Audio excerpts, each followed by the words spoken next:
Okay, I'm going to talk about watercolor painting.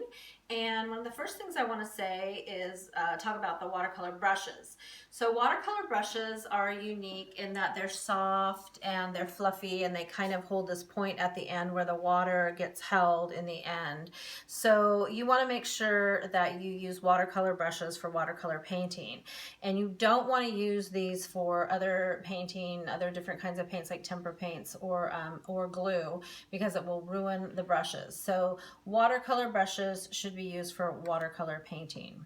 So I like to use the liquid watercolors. You can use the little cakes where they would add water and put the water into the cakes. But I like to use the liquid watercolors. I think they're just really nice colors. They're really vibrant and there's a lot of variety that you can use. And I like Discount School Supplies liquid watercolors. Then you want to have some kind of containers to put the watercolors in. Now these are pretty concentrated, so you add water to them so that they are not so dark and concentrated. You can use a palette, because you can also buy watercolors in tubes and use them in a palette. And you can also, if you're going to use a lot of watercolors, you can put them in baby food jars or containers like that, and then you'll have a lid to kind of keep them. And then you want to have a tray for them to paint on to keep all the water and mess there. I'm using a black tray because I really wanted to illustrate the idea of that figure ground relationship, where you have some nice contrast between what you have, your figure ground, and then the paper that's on top. So having a white piece of paper on top of a black tray really creates that nice contrast for the children to see what they're doing. All right, and then so younger children are just going to do squiggly things.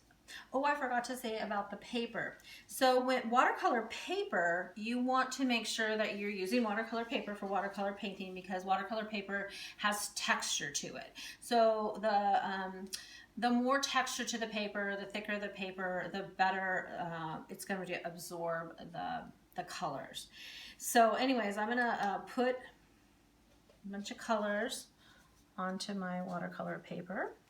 Older children will be more intentional with how they fill up the space, and then much older children will create designs.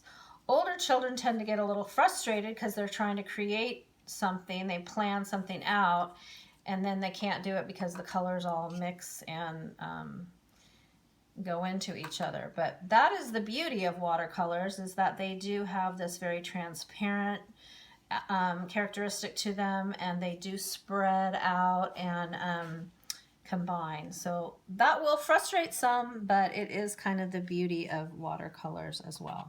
So I'm just going to cover my space, and now that could be it.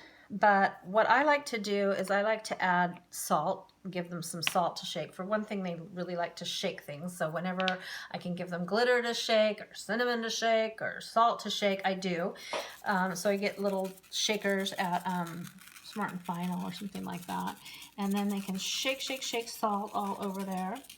And then what happens is the salt absorbs the water, the colors, and it creates some interesting texture on there and some interesting designs. I did one a few minutes ago here, and you can see it's starting to do that. So that's kind of cool for them to see. And then you can just brush the salt off when it's dry. So another thing I wanted to talk about is a really inexpensive way to go is coffee filters. So, especially when they're just kind of exploring with watercolors, is giving them coffee filters, because they're inexpensive and they absorb the colors.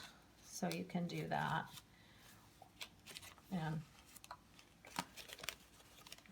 buy a lot of coffee filters all at one time. So there's that. And then also you can use paper towels too. So the paper towels kind of absorb it immediately. So for children who are wanting to like make a flower, they're going to have much more control, because the paper towel will absorb it right away. And then, they have more control. Okay, the last thing I wanted to talk about is when we're teaching children kind of how to use watercolors, we can give them paper towels to help them, you know, wipe off some of the liquid there to then, so it won't be so wet. Okay, I think that is all I wanted to talk about with watercolors. All right.